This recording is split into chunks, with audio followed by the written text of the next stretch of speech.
யாருமா இந்த patient admit பண்ணவங்க? வாங்க இங்க கொஞ்சம். நான் தான் சார், நான் தான் அந்த பேஷண்ட்டோட அம்மா.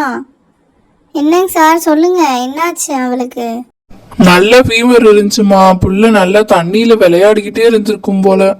ஆமா சார், அவ எப்பயுமே தண்ணியில தான் விளையாடிக்கிட்டே இருப்பா. சொன்னாலும் கேட்கவே மாட்டா சார். நான் எத்தனை தடவை தான் சொல்றது. சரிம்மா, நல்லா நான் 2 ஊசி போட்டிருக்கேன், மாத்திரை எழுதிருக்கேன், அது கொடுங்க, சரியா போயிடும். இதே எடுத்துட்டு வரேன், சீட்டு எழுதி எடுத்துட்டு வரேன். ஒரு ஊசி ஒன்று போடணும், பாப்பாவை ரெடி பண்ணுங்க, வரேன். ஒரு ஊசி வேறையா? சரிங்க சார். பாப்பா அடியே மாயா, எந்திரிடி. எத்தனை ஊசி போடுறாங்க பாரு. முதல்ல சொன்னேன் தண்ணியில் விளையாடாதுன்னு, கேட்கவே மாட்டீங்க நீ. எந்திரிமா, இப்போ எந்திரி. எந்திரி, ஊசி போட போகிறாங்க. எந்திரி, வேமா எந்திரி. ஓய் எந்திரிமா, எந்திரிடி, வேமா எந்திரி. மாயா எந்திரிக்க மாட்றா, நல்லா தூங்குறா போல.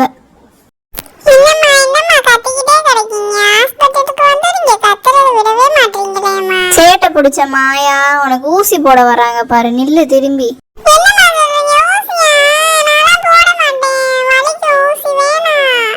அசையாம புடிச்சுக்கோங்கம்மா பாப்பாவை. ஊசி போடும் போது போட்டாச்சு கொஞ்சம் முடிஞ்சு. அழுகாதம்மா பாப்பா, ஒன்றும் இல்லை, சரியாயிரும் உனக்கு, அவ்வளோதான். மருந்து எழுதியிருக்கேன், அதை கொண்டு வரேம்மா. 3 வேளைக்கும் கொடுங்கம்மா, அது சரியா போயிடும். சரிங்க டாக்டர், எடுத்துட்டு வாங்க, போங்க எடுத்துட்டு வாங்க.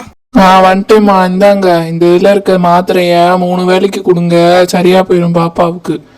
அடுத்து தண்ணியிலலாம் விளையாட விடாதீங்கம்மா, இது கொடுங்க, சரியா போயிடும். இந்தாங்க வாங்கிக்கோங்க, பிடிச்சிக்கோங்கம்மா. சரிங்க டாக்டர், நீங்க சொன்ன மாதிரி செய்கிறேன். அடுத்த தடவை ஃபீவர் வந்தா இன்னும் 4-5 ஊசியை சேர்த்து போட்டு விடுங்க. இவ அப்பதான் திருந்துவா. சரிங்க டாக்டர், அப்போ இந்தாங்க ஃபீஸை பிடிச்சிக்கோங்க, நாங்கள் கிளம்புறோம். சரிம்மா, நான் சொன்ன மாதிரி பண்ணுங்க. அடுத்த பேஷண்ட் வாங்க. நெக்ஸ்ட் அனுப்புங்க நர்ஸ், அடுத்த பேஷண்ட் அனுப்புங்க.